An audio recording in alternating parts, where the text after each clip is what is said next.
Assalamualaikum warahmatullahi wabarakatuh. Perkenalkan, nama saya Muhammad Nabil Ikramullah. Dengan nomor NIM 03 021 38 212 6119. Kelas A Palembang. Di sini saya akan mempresentasikan materi tentang pengolahan air asam tambang dalam teknologi institut. Air asam tambang merupakan air dengan nilai pH yang rendah dan kelarutan logam yang cenderung meningkat, yang terbentuk karena adanya reaksi antara mineral sulfida, oksigen, dan air.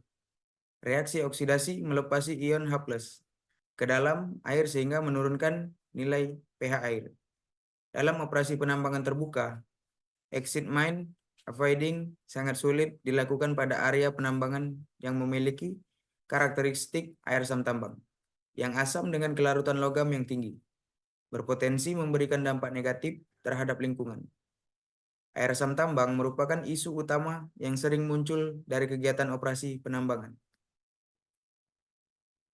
Air asam tambang terbentuk karena proses pengambilan bahan mineral yang mengakibatkan terbukanya atau teroksidasi bahan mineral pirit dan mineral sulfida lainnya. Kemudian mengalami oksidasi di permukaan tanah. Pada saat oksidasi berlangsung, maka terjadi penurunan pH air dan peningkatan sulfat yang mampu membawa logam berat yang terkandung dalam batuan yang dilalui oleh aliran air asam tersebut. Dampak air asam tambang. Air asam tambang memiliki dampak serius terhadap lingkungan sekitar. Kandungan air asam dan logam berat yang tinggi dalam air ini dapat mencemari sumber air tanah dan permukaan, kemudian mengancam kualitas air untuk keperluan domestik dan pertanian. Ekosistem akuatik juga terkena dampak negatif karena banyak organisme tidak dapat bertahan dalam kondisi asam yang ekstrim, menyebabkan penurunan keanekaragaman hayati. Selain itu, tanah di sekitar area tambang dapat menjadi tidak subur, menghambat pertumbuhan tanaman dan mengganggu ekosistem darat.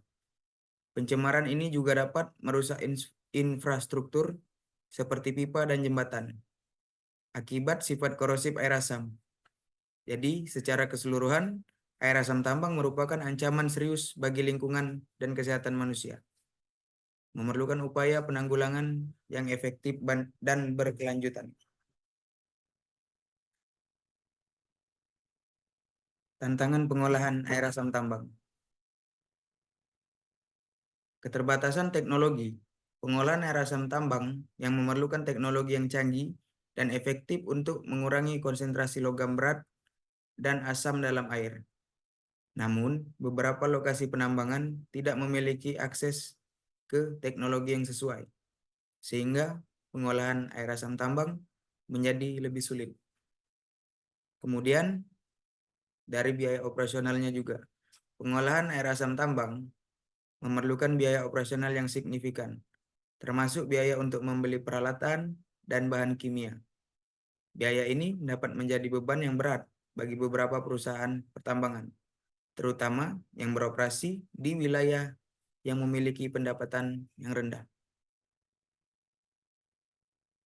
Keterbatasan regulasi.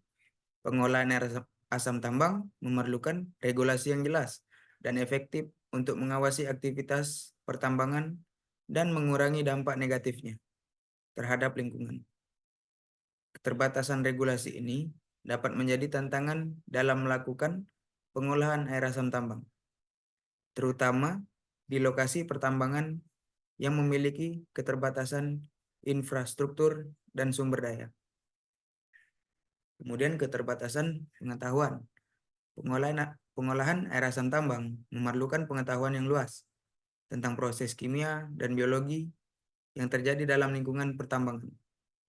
Keterbatasan pengetahuan ini dapat menjadi tantangan dalam melakukan pengolahan air asam tambang, terutama di lokasi pertambangan yang memiliki keterbatasan sumber daya manusia yang berpengalaman.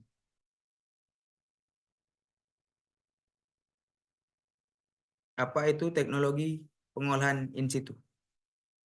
Teknologi pengolahan air asam tambang in situ merupakan metode inovatif untuk menetralkan dan membersihkan air asam tambang secara langsung di lokasi tambang.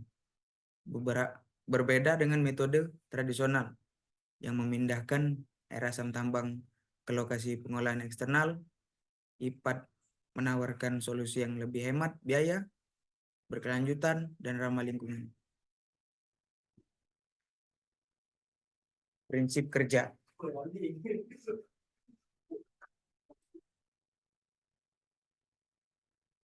Teknologi pengolahan air asam tambang in situ bekerja dengan memanfaatkan proses alami dan fisik untuk menetralkan keasaman dan menghilangkan kontaminan air asam tambang.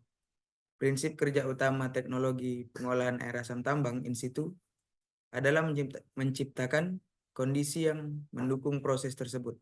Di antara lain, yang pertama, meningkatkan pH, yaitu menambahkan bahan kimia seperti kapur, soda abu, atau dolomit untuk menetralkan keasaman air asam tambang. Yang kedua, meningkatkan oksidasi. Dengan meningkatkan kadar oksigen terlarut dalam air asam tambang untuk mendorong oksidasi logam dan kontaminan lain. Ketiga, menyediakan media filtrasi menggunakan bahan alami seperti batu kapur, pasir, atau gambut untuk menyaring kontaminan dari air asam tambang. Yang keempat, meningkatkan aktivitas mikroorganisme dengan menciptakan kondisi yang mendukung pertumbuhan mikroorganisme untuk membantu mendegradasi kontaminan organik dan anorganik. Metode pengolahan in situ. Pengolahan kimia pasir. Metode ini melibatkan penambahan bahan kimia seperti kapur, CaCO3, soda abu, Na2CO3, atau dolomit, CaMgCO3 2, untuk menetralkan keasaman air asam tambang. Bahan kimia ini bereaksi dengan asam sulfat, H2SO4, dengan air asam tambang, menghasilkan garam sulfat, CaSO4, MgSO4, Na2SO4, dan air H2O.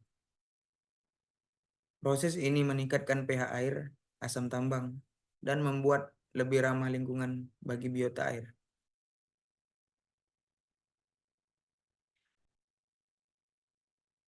Pengolahan biologi pasif.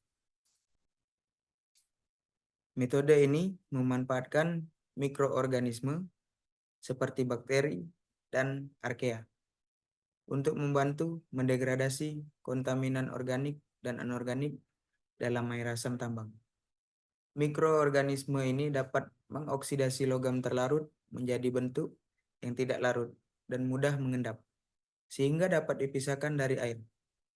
Kondisi yang mendukung pertumbuhan mikroorganisme dalam pengolahan in situ, biologi pasif meliputi pH yang sesuai, suhu yang optimal, dan ketersediaan nutrisi yang cukup.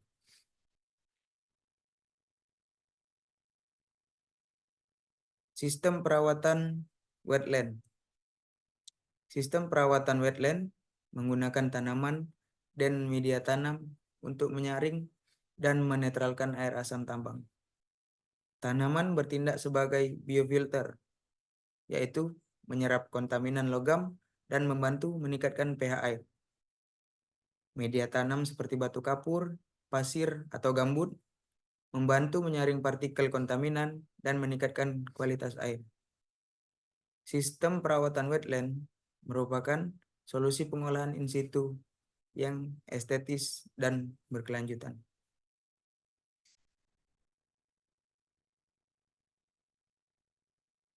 Sistem reaktif in situ.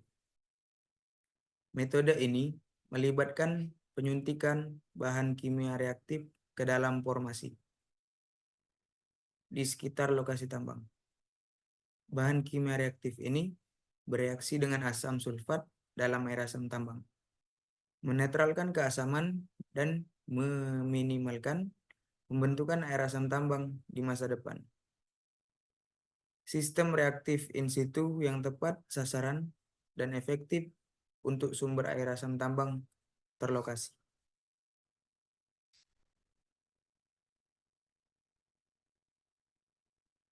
Keterbatasannya yaitu efektivitas pengolahan in situ bervariasi tergantung pada karakteristik air asam tambang dan kondisi lokasi tambang serta metodenya. Yang kedua, beberapa metode pengolahan in situ mungkin tidak sepenuhnya menetralkan keasaman air asam tambang. Yang ketiga, faktor seperti aliran air asam tambang, temperatur, dan pH dapat mempengaruhi. Yang keempat, penerapan pada skala besar membutuhkan waktu dan biaya yang signifikan. Yang terakhir, pemantauan dan pemeliharaan sistem pengolahan in situ secara berkelanjutan.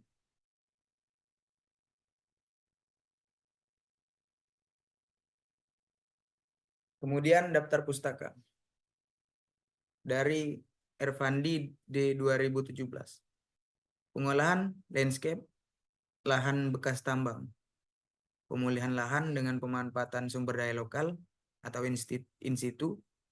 Jurnal sumber daya lahan 11 dalam kurung 2 55 sampai 66. Oktian E.R. Mahmud M dan Nirta R. I. Analisis derajat keasaman dan oksigen terlarut pada air asam tambang. Studi kasus Voigt M. 4E West di PT Jorong Barutama Creston Jukung atau Jurnal Teknik Lingkungan 1 dalam kurung 1. Suryadi M dan Kusuma G. 2019. Pengolahan air asam tambang dari dinding bekas penambangan sebagai alternatif penanggulangan pencemaran lingkungan. Studi kasus tambang Batu Hijau Nusa Tenggara Barat, Jurnal Sosioteknologi 18 dalam kurung 3 433 sampai 448.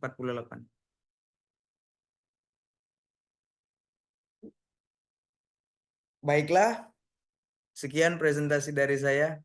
Saya akhiri. Wabillahi taufik wal hidayah. Wassalamualaikum warahmatullahi wabarakatuh.